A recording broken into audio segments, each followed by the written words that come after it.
Hello guys, welcome to my YouTube channel. কেমন আছো তোমরা? এখন আমরা কথা বলবো ইন্ডিয়ান সিনেমার কিছু লেটেস্ট আপডেটস নিয়ে, তার পাশাপাশি কিছু বক্স অফিস কালেকশন নিয়ে। চলো ভিডিওটা শুরু করা যাক। সব থেকে প্রথম যদি আপডেটগুলো নিয়ে কথা বলি, সব থেকে প্রথম আপডেটটা এবছরের মোস্ট অ্যান্টিসিপেটেড আপকামিং ফিল্ম, যেটা নাম হলো পুষ্পা দ্য রুল। সেই সিনেমাকে নিয়ে এই সিনেমাতে ট্রেলার লঞ্চ হবে, আমরা সকলে জানি 17 তারিখ এর অফিসিয়াল ট্রেলার আসবে। মেকাজের তরফ থেকে অফিসিয়ালভাবে এটা জানানো হয়েছে। তো এখন যেটা আপডেট উঠে আসছে যে এই সিনেমাটার কিন্তু আমরা দুটো ট্রেলার দেখতে পেতে চলেছি। একটা 17 তারিখ পাটনাতে যে ইভেন্টটা হবে সেখানে লঞ্চ করা হবে, এবং আরেকটা ট্রেলার আসবে যেটা হচ্ছে আমাদের নভেম্বরের শেষের দিকে। এই সিনেমার নাকি দুটো ট্রেলার লঞ্চ হবে, এবং দুটো ইভেন্টের মাধ্যমেই এই ট্রেলারটি লঞ্চ হবে, একটা 17 তারিখ এবং আরেকটা নভেম্বরের শেষের দিকে। দেখা যাক দুটো ট্রেলার কতটা বড় হাইপ জেনারেট করতে পারে এই সিনেমাটির জন্য।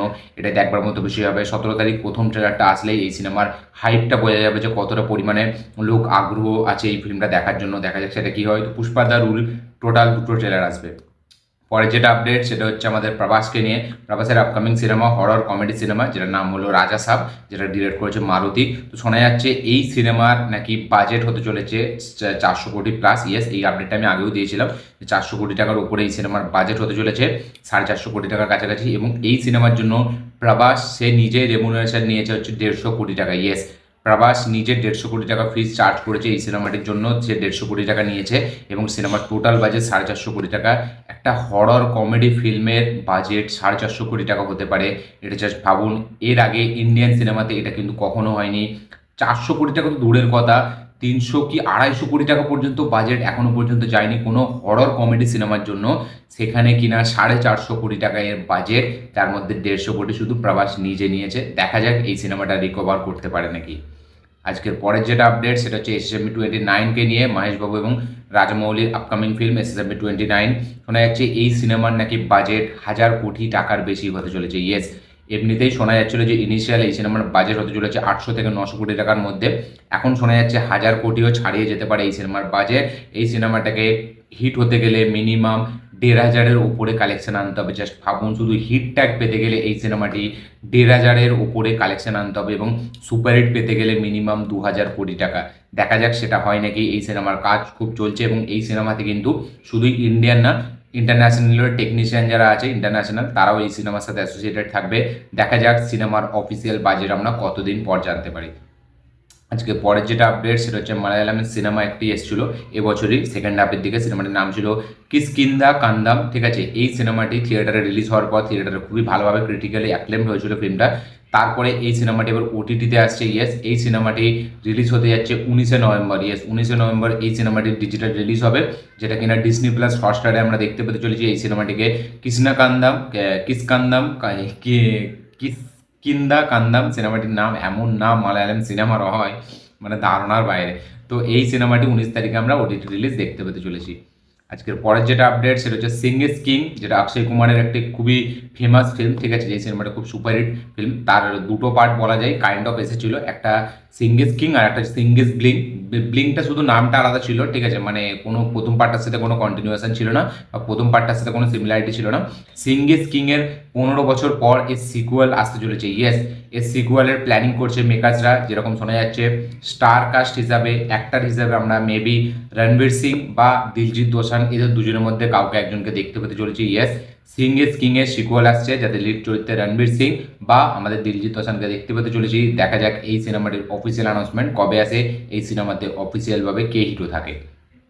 আজকের পরের যেটা আপডেট সেটা হচ্ছে প্রভাসের আপকামিং সিনেমা, যেটা স্পিরিট, যেটাকে টি সিরিজ প্রডিউস করেছে।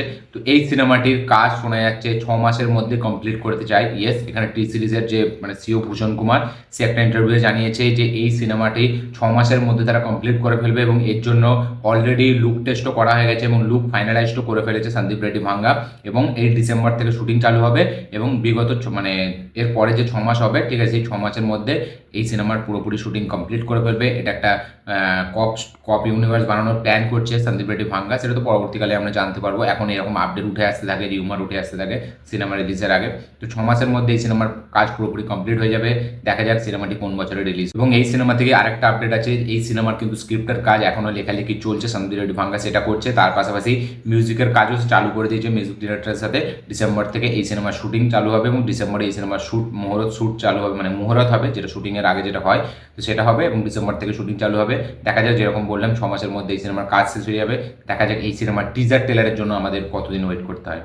আজকের পরের যেটা আপডেট সেটা হচ্ছে ভিকি কৌশলকে নিয়ে। তো যারা হাটকে যারা বাজকে, তারপরে আমাদের ছাওয়া যে সিনেমাটি আসতে চলেছে, সেই সিনেমার পর আবার একবার ম্যাডক ফিল্মসের ব্যানারে সে একটি ফিল্ম করতে যাচ্ছে ভিকি কৌশল, যেটা কিনা একটা মাইথোলজিক্যাল ফিল্ম হবে, যেটা কিনা একটা আমার ওই যে লর্ড পারশুরাম, ঠিক আছে, ওনার ওপরে এই সিনেমাটি হতে চলেছে, যেখানে আমরা পারশুরামের চরিত্রে ভিকি কৌশলকে দেখতে পেতে চলেছি। সিনেমাটার প্রি প্রোডাকশন শুরু হবে মানে 2025-এর শুরুর দিকে এবং শুটিং চালু হবে নভেম্বরের দিকে। ইয়েস, 2025-এর শুরুর দিকে এই সিনেমার প্রি প্রোডাকশন হবে।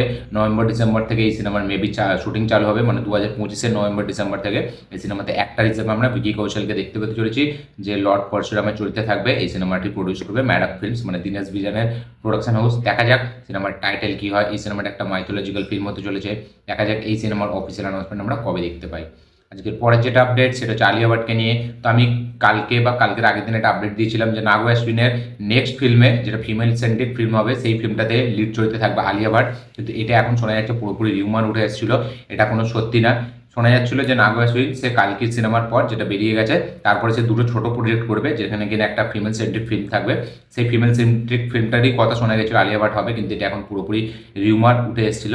তো এখন শোনা যাচ্ছে যে এই ছোট প্রজেক্টগুলো কিন্তু এখন নাগো অশ্বিন করছে না, সে এখন ডাইরেক্ট কালকি 2 ধরবে। ইয়েস, কালকি 2ই তার নেক্সট প্রজেক্ট হতে চলেছে, এবং এখন কোনো ছোট প্রজেক্টে সে হাত দেবে না। কালকি 2 এর জন্য সময় নিচ্ছে, এবং সে কালকি 2কে আরও বিগেস্ট একটা স্কেলে বানাবে এবং এই সিনেমাটিকে আরও বড়োভাবে প্রেজেন্ট করবে। তাই জন্য নাগো অশ্বিনের নেক্সট সিনেমা হতে চলেছে কালকি 2, এবং এই সিনেমাটির এই যে ছোটো ছোটো প্রজেক্টগুলো হয় বলেছিল সেগুলো হবে না, এবং আলিয়া ভাট এই সিনেমার কোনো পার্ট হচ্ছে না নাগো অশ্বিনের মানে ডিরেকশনের আন্ডারে। তো এটা ছিল নাগো অশ্বিনকে নিয়ে আপডেট। আজকের পরের যেটা আপডেট সেটা হচ্ছে লাপাতে লেডিস, ডিরেক্ট করেছে হচ্ছে কিরণ রাও, যেই ফিল্মটা এই বছরে বিশাল প্রশংসা কুড়িয়েছে আমির খান প্রোডাকশন আন্ডার থেকে আসা এই ফিল্মটা।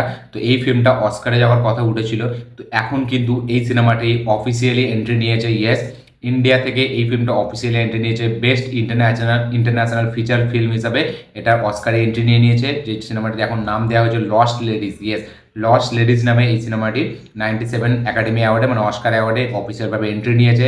দেখা যাক এই সিনেমাটি আমাদের অস্কার আনতে পারে নাকি, এবং এইটা কিন্তু খুবই একটা প্রাউড মুমেন্ট বলা যায়। প্রত্যেকবার কিন্তু আমির খান প্রোডাকশন মানে আমির খানই একটা নাম যেটা কিনা অস্কারের সাথে অ্যাসোসিয়েটেড থাকছে আমাদের প্রত্যেকবার। দেখা যাক এবারে এটা পায় নাকি। লস্ট লেডিস এই সিনেমাটির নাম টাইটেল রাখা হয়েছে। দেখা যাক 97 অস্কার অ্যাওয়ার্ডে এই সিনেমাটি উইন হয় নাকি, এটা দেখার মতো বিষয় হবে। দেখা যাক কি হয়। আজকের পরের যেটা আপডেট সেটা হচ্ছে পুষ্পা দ্য রুলকে নিয়ে। ঝুঁকেগা নেই সালা, এই সিনেমাটির জন্য পুষ্পা মানে আল্লু অর্জুন সে 300 কোটি টাকা রেমুনারেশন নিয়েছে। ইয়েস, 300 কোটি টাকা ফিস এই সিনেমাটার জন্য নিয়েছে, যেটা কিনা এখনো পর্যন্ত ইন্ডিয়ার হাইয়েস্ট পেড অ্যাক্টরদের লিস্টে আল্লু অর্জুন নাম্বার 1-এ। ইয়েস, দাদা এখন নাম্বার 1-এ আছে। সব থেকে বেশি ফিস নেওয়া কোনো অ্যাক্টার প্রথম ছিল থালাপতি বিজয়, যে কিনা তার লাস্ট ফিল্মটার জন্য 250 কোটি টাকা চার্জ নিচ্ছে। তারপরে তাকে বিট করলে হচ্ছে আল্লু অর্জুন পুষ্পা দ্য রুল থেকে। দেখা যাক 300 কোটির ওপরে কোন অ্যাক্টার ফিস নেয়, এটা দেখবার মতো বিষয় হবে। এখন হাইয়েস্ট পেড ইন্ডিয়ান অ্যাক্টারদের মধ্যে আল্লু অর্জুন ফার্স্ট এবং থালাপতি বিজয় সেকেন্ড। দুটোই আমার সব থেকে ফেভারিট অ্যাক্টার, মানে যা ভাবা যায় না এরকমও হয়। তো আল্লু অর্জুন 300 কোটি টাকা চার্জ নিয়েছে।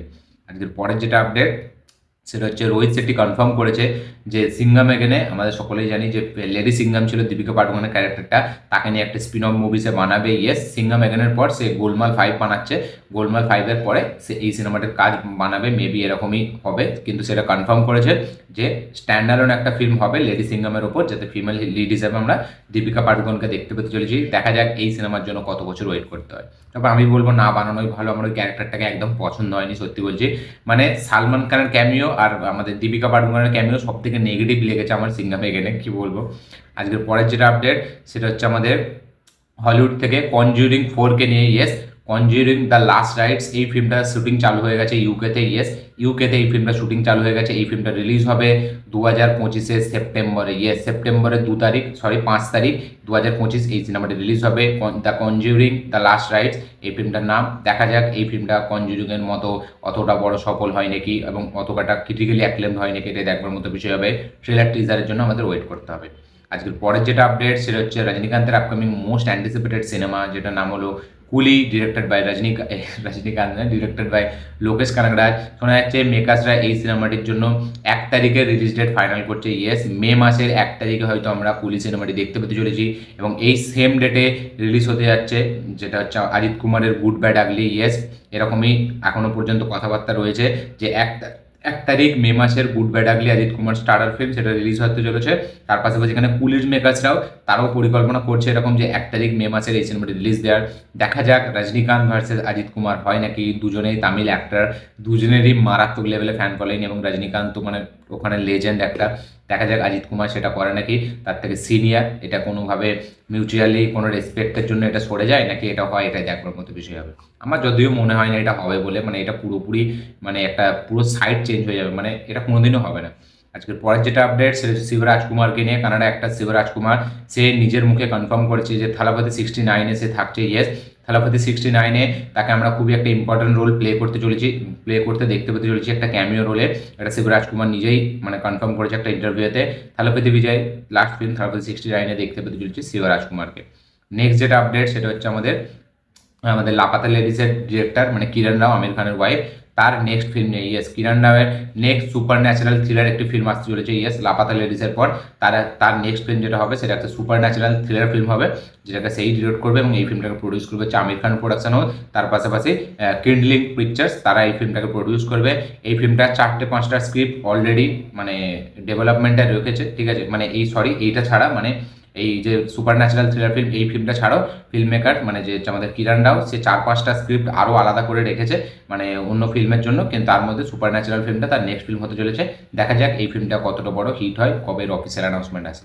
আজকের পরের যেটা আপডেট যেটা আজকে লাস্ট আপডেট সেটা হচ্ছে বক্স অফিস কালেকশনকে নিয়ে। তো 1 তারিখে রিলিজ হওয়া কিছু সিনেমা 1 তারিখ এবং 31 তারিখ। 1 তারিখ ছিল সিঙ্ঘম বেগম এবং বুলবুলাইয়া 3, আর 31 তারিখ ছিল আমারান এবং লাকি ভাস্কর। টোটাল নিজের 10 দিন পার করে বুলবুলাইয়া 3 কালেকশন করেছে। ওয়ার্ল্ড ওয়াইডের কথা বলছি আমি, এখানে কোনো নেট গ্রস থাকবে না, এখানে ডাইরেক্ট ওয়ার্ল্ড ওয়াইড কালেকশনের কথা বলছি। বুলবুলাইয়া 3 ওয়ার্ল্ড ওয়াইড নিজের 10 দিনে কালেকশন করেছে 315 কোটি টাকা। সিঙ্ঘম এগেন নিজের 10 দিনে কালেকশন করেছে 313 কোটি টাকা। আমারান যেটা হচ্ছে শিবকার্তিকার ফিল্ম, যেটা শিবকার্তিকার প্রথম ফিল্ম, যেটা 200 কোটি টাকা বক্স অফিসে কালেকশন করেছে। আমারান এই সিনেমাটি নিজের 11 দিনে কালেকশন করেছে হচ্ছে 248 কোটি টাকা। লাকি ভাস্কর সেই সিনেমাটি 11 দিনে কালেকশন করেছে হচ্ছে 86 কোটি টাকা। ইয়েস, লাকি ভাস্কর নিজের 11 দিনে 86 কোটি, আমারান নিজের 11 দিনে 248 কোটি, সিঙ্ঘম এগেন নিজের 10 দিনে 313 কোটি, ভুলভুলাইয়া 3 নিজের 10 দিনে 315 কোটি। প্রত্যেকটা সিনেমা নিজের জায়গায় বেস্ট কালেকশন করেছে। দেখা যাক আলটিমেট কোথায় গিয়ে এই সিনেমার বক্স অফিস ক্লোজ হয়, এটা দেখবার মতো বিষয় হবে। এটা ছিল বক্স অফিস কালেকশন, তার পাশাপাশি আপডেট। ভিডিওটি ভালো লেগে থাকলে লাইক শেয়ার কমেন্ট করে দিন। চ্যানেলটি নতুন হলে চ্যানেলটিকে সাবস্ক্রাইব করুন, বেল আইকনটি প্রেস করতে ভুলবেন না। দেখা হচ্ছে পরের ভিডিওতে, ততক্ষণের জন্য বাই।